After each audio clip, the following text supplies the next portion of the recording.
அனைவருக்கும் அஸ்ஸலாமு அலைக்கும். அனைவருக்கும் வணக்கம். எனது பெயர் ஷேக் முஜிபுர் ரஹ்மான்.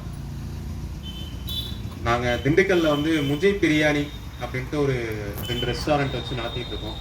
நானே இந்த சகோதரர் எல்லாம் சேர்ந்து.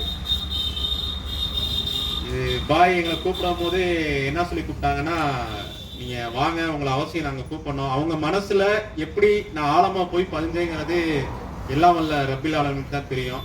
அல்லாஹ் பெரியவன், இறைவன் பெரியவன். பல இடத்துல இருந்து நிறைய இடத்துல ஃபோன் கால்ஸ் வரும். உங்க வீடியோஸை பார்த்தோம், உங்களை பார்த்து நிறைய இடத்துல போன வாரம் கூட ஒரு கால்ஸ் வந்துச்சு. இறைவன் பெரியவன். நம்ம வாழக்கூடிய வாழ்க்கை பிறருக்கு சிறிதளவாவது உதவியா அமையணுங்கிற ஒரு நோக்கத்தோட தான் எங்களுடைய பயணம் போய்கிட்டு இருக்கு. அதுக்கு ஒரு சான்றாதான் இப்ப ஒரு நிகழ்வை வந்து நான் உங்கள்கிட்ட பகிர்றேன். நான்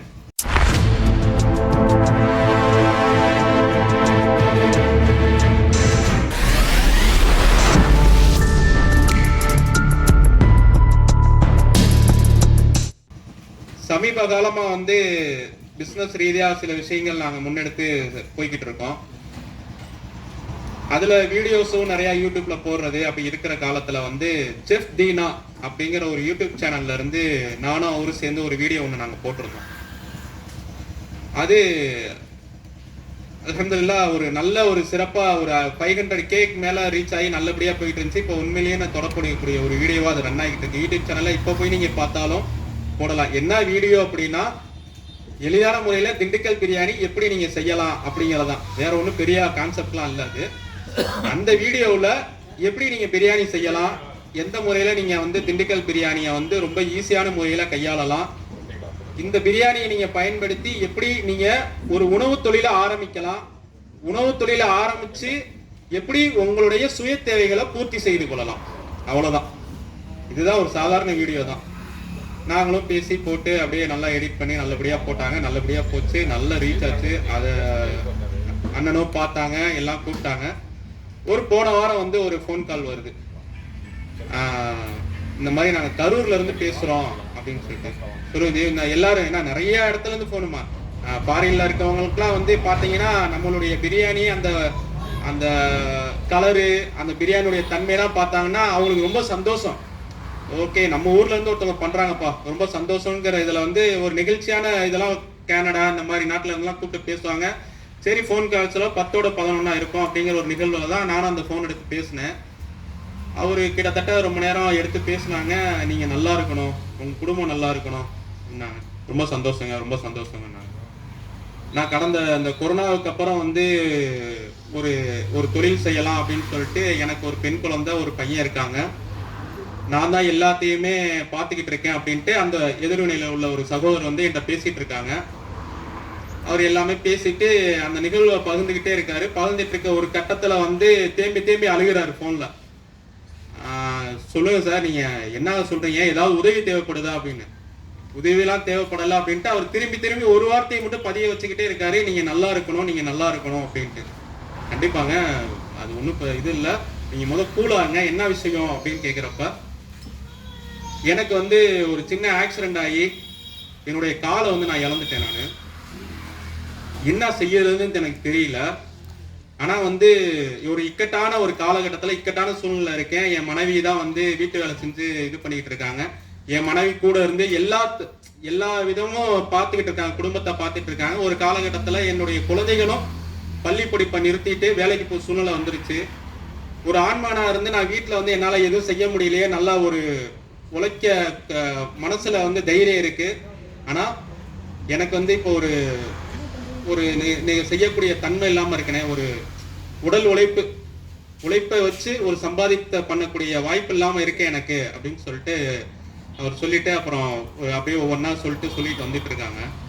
சொல்லிட்டு லாஸ்ட்ல அந்த ஒரு விஷயத்துக்கு வராங்க. என்ன அப்படின்னா, நான் தற்கொலை செய்து கொள்ள போலாம் அப்படின்னு ஒரு முடிவுக்கு கூட வந்துட்டேன். நான் இன்னைக்கு நான் உயிர் வாழ்றேன் அப்படின்னா உங்களால தான். அப்படின்னா ஏங்க பெரிய வார்த்தையெல்லாம் பேசிட்டு இருக்கீங்க, நீங்க இந்த மாதிரி சொல்லிருக்கீங்க, இப்ப என்னதான் பண்ணிட்டு இருக்கீங்க அப்படின்னு சொல்லிட்டு நான் லாஸ்டா இந்த வீடியோவை பார்த்தேன். நான் பார்த்தப்ப வீட்லயும் நானும் என் மனைவியும் உட்காந்து பேசி, ஏன் நம்ம ஒரு பிரியாணி கடை போட முடியாது, ஒரு சாதாரண நான் ஒரு சாதாரண ஆளு தான், எப்படின்னு பாத்தீங்கன்னா 1999 பள்ளி படிப்பை பாதியிலேயே நிப்பாட்டிட்டு குடும்ப சூழ்நிலை காரணமாக ஒரு 3 கிலோமீட்டர் நானும் என்னோட சகோதரர்கள் எல்லாம் சேர்ந்து, எங்க அம்மா வந்து மிக்சி வாங்க கூட எங்கள்கிட்ட பைசா கிடையாது.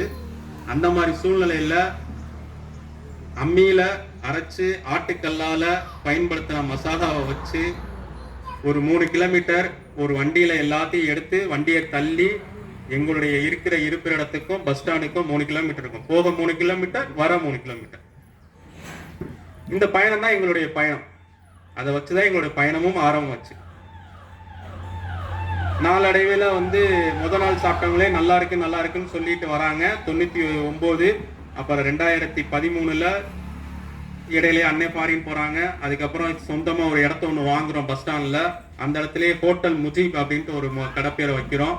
நாளடைவில் பார்த்தோம் அப்படின்னம்னா எங்கள்கிட்ட பிரியாணி நல்லா இருக்கு அப்படின்னு சொல்லிட்டு முஜீப் பிரியாணின்ட்டு நாளடைவில் மக்களா ஏற்படுத்தக்கூடிய பேர் தான் வந்து முஜீப் பிரியாணி. அப்ப இந்த பயணங்களை எல்லாத்தையுமே வந்து அந்த வீடியோல ஷேர் பண்றேன் நான். என்னுடைய தாயார் தான் இந்த அளவுக்கு வந்து இவ்வளவு தூரம் வந்தாங்க. நம்ம வாழணும் அப்படின்னா நம்மள்ட்ட இருக்க சிறிதளவு இருக்கிற அந்த நம்பிக்கையை வச்சு, தன்னம்பிக்கையை வச்சு எப்படி வேணாலும் முன்னேறலாம், அதுக்கு ஒரு உதாரணமா இது அமையும் அப்படின்னு சொல்லிட்டு அந்த வீடியோல எல்லாம் நான் சில விஷயங்கள்லாம் பேசியிருக்கேன். நான் நீங்க பாத்தீங்கன்னாலே தெரியும். அதை சொல்லிட்டு அப்ப அந்த வீடியோ செய்முறை எல்லாமே நான் இன்ச்சா ஒவ்வொன்றா சொல்லி சில விஷயங்கள்லாம் பண்ணோம். அவங்க அந்த கணவன் மனைவி பார்த்து அதை ட்ரைனிங் எடுத்து அதை வச்சு இன்னைக்கு டெய்லி 1000 ரூபாய் சம்பாரிச்சுக்கிட்டு இருக்காங்க. ஒரு நாளைக்கு 1000 ரூபாய் சம்பாதிச்சு என் குழந்தைகளை படிக்க வச்சுக்கிட்டு இருக்கேன், உங்களாலதான் உயிர் வாழ்ந்துகிட்டு இருக்கேன் அப்படின்னு சொல்லும் போதே அப்படியே நிகழ்ச்சி ஆகி போச்சு. அந்த சைடு அவரும் அழுதுகிட்டு இருக்காரு, இந்த சைடு நானும் அழுதுகிட்டு இருக்கேன். என்னங்க சொல்றீங்க அப்படின்ட்டு. அப்ப நம்ம இது எதுக்காக இந்த இடத்துல பதிய வைக்கிறோம் அப்படின்னா, நம்ம யாரோ ஒருத்தர் எதுக்கோ ஒரு விஷயங்கள் செய்யக்கூடிய விஷயங்கள் என்னாகும் அப்படின்னா நமக்கு கண்ணுக்கு தெரியாத ஒரு நபர்களை வாழ வைத்து கொண்டு இருக்கும். அதனுடைய பணிதான் வந்து அண்ணன் அவங்க வந்து ரொம்ப அற்புதமா ஒவ்வொரு விஷயத்தையும் அவங்களுடைய செஞ்சுட்டு இருக்காங்க. முத இந்த அடுப்பை தேடி வந்ததுல நானும் ஒருத்தன். ஒரு 4 வருஷத்துக்கு முன்னாடி கொரோனாவுக்கு அப்புறம் வந்ததுக்கு அப்புறம் அடுப்பை பார்க்குறோம். சின்ன இடமா இருந்துச்சு, பேசுறோம், நல்லபடியா சூப்பரா பேசிக்கிட்டு இருக்காங்க. அப்புறம் அவங்களுடைய அனுபவங்களை சொல்லிட்டு இருக்காங்க, நாங்க எங்க அனுபவங்களை பேசிட்டு இருக்கோம். அப்ப இந்த மாதிரி நாங்க இந்த ஒரு கடை ஆரம்பிச்சிருக்கோம். கடை ஆரம்பிச்சோட்டையுமே யாரையுமே டெவலப் ஆக முடியாது. எப்பயுமே என்ன அப்படின்னா தொலைநோக்கு பார்வையோட நம்ம தொழிலை கொண்டு போகணுங்கிறதுல சின்ன வயசுல இருந்து எனக்கு ஒரு ஆசை. கஷ்டப்பட்டு வந்ததுல பணம் சம்பாதிப்பது நம்ம நோக்கமாக இருக்கக்கூடாது, பணம் நம்மளை தேடி வருவது நம்ம நோக்கமாக இருக்கணும் அப்படின்ட்டு ஒரு காலகட்டத்துல நான் பயணிச்சுட்டு இருக்கேன். இப்போ வரைக்கும் அப்படிதான். அப்ப அந்த சூழ்நிலையில தான் வந்து என்னென்ன செய்யலாம், பிசினஸோடைய ஸ்ட்ராட்டஜி எப்படி எல்லாம் யூஸ் பண்ணலாம் அப்படின்னு சொல்றப்ப திண்டுக்கல் அப்படின்னாலே பாத்தீங்கன்னா சுத்தி முத்தி பாத்தீங்கன்னா பிரியாணி கடையா தான் இருக்கும், கடலா தான் இருக்கும். இதுக்கு மத்தியில எப்படா வந்து நம்ம வந்து பிரியாணி கடை பேரை வச்சு நம்ம எப்படி கொண்டு போறது அப்படிங்கிறது, இதை எப்படி பயன்படுத்துறது, எப்படி கொண்டு போறது எல்லாமே இந்த காலகட்டத்துல தான் வந்து. அப்புறம் பிசினஸ்ல 2-3 ஸ்ட்ராட்டஜி எல்லாம் யூஸ் பண்ணோம். 5 பைசாவுக்கு சிக்கன் பிரியாணி அப்படின்ட்டு ஒரு ஸ்ட்ராட்டஜி யூஸ் பண்ணோம். அது பாத்தீங்கன்னா ஓவர் நைட் ஒபாமா மாதிரி அது ஃபுல்லா. இன்னைக்கு நீங்க யூடியூப்லயா இருக்கட்டும், குரோம் எதுல நீங்க கூகுள் அடிச்சாலும் முதல்ல வந்து நின்றோம். 5 பைசா சிக்கன் பிரியாணி அப்படின்னு போட்டாலே என் போட்டோவோட அப்படியே எல்லாமே வந்துடும். என்ன அப்படின்னா அப்புறம் 5 திருக்குறள், தமிழ் மேல ரொம்ப ஆர்வமா இருக்கும். அப்ப திருக்குறள் சொன்னா பிரியாணி, இந்த மாதிரி சில விஷயங்கள்லாம் பிசினஸ் பார்க்காம இதுல வச்சு நான் பயன்படுத்தும் போது எல்லாருடைய மக்களுடைய வரவேற்பும் அதிகமாச்சு.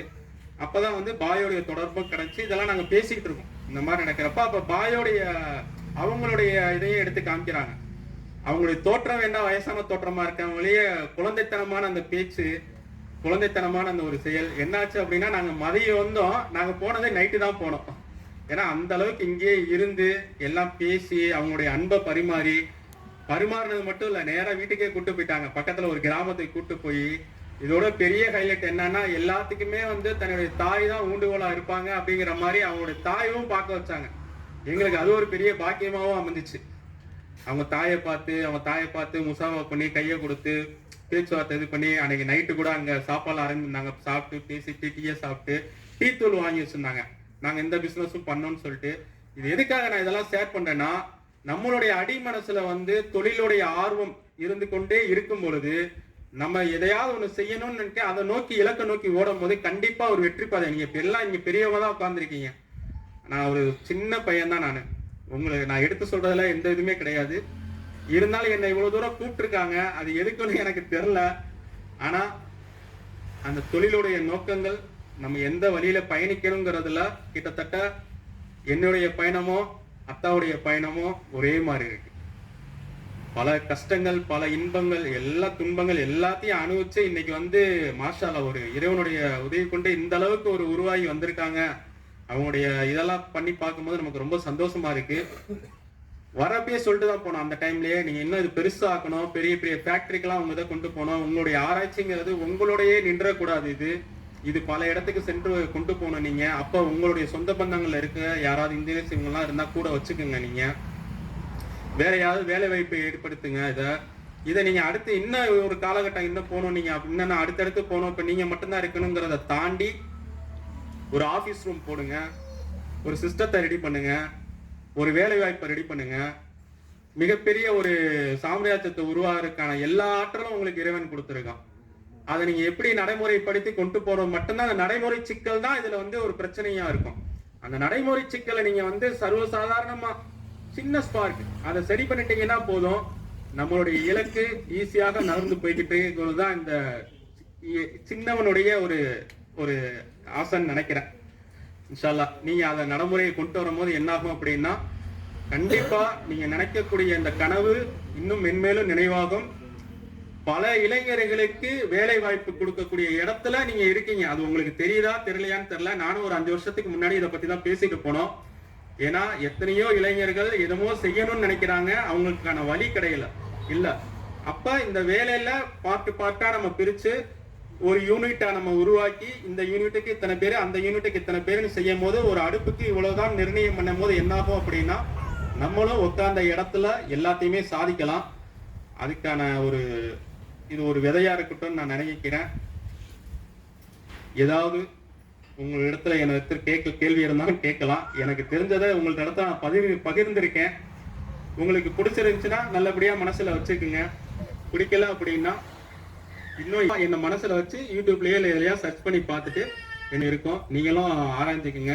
வேற தொழில் சம்பந்தமா யாராவது பிரியாணி கடை போடணும், இதை வந்து திண்டுக்கல் பிரியாணி மாதிரியே நீங்க வந்து திண்டுக்கல் இல்ல மற்ற ஊர்கள்ல உருவாகணும்னு நினைச்சீங்கன்னா வீடியோஸ்லாம் நிறைய போட்டிருக்கோம், அதையும் பார்த்து நீங்க தெரிஞ்சுக்கலாம். டவுட் இருந்தா நீங்களும் கேளுங்க. இறைவன் எல்லாத்துக்கும் சாந்தியும் சமாதானமும் உண்டாகட்டும். ரொம்ப நன்றி, சந்தோஷம்.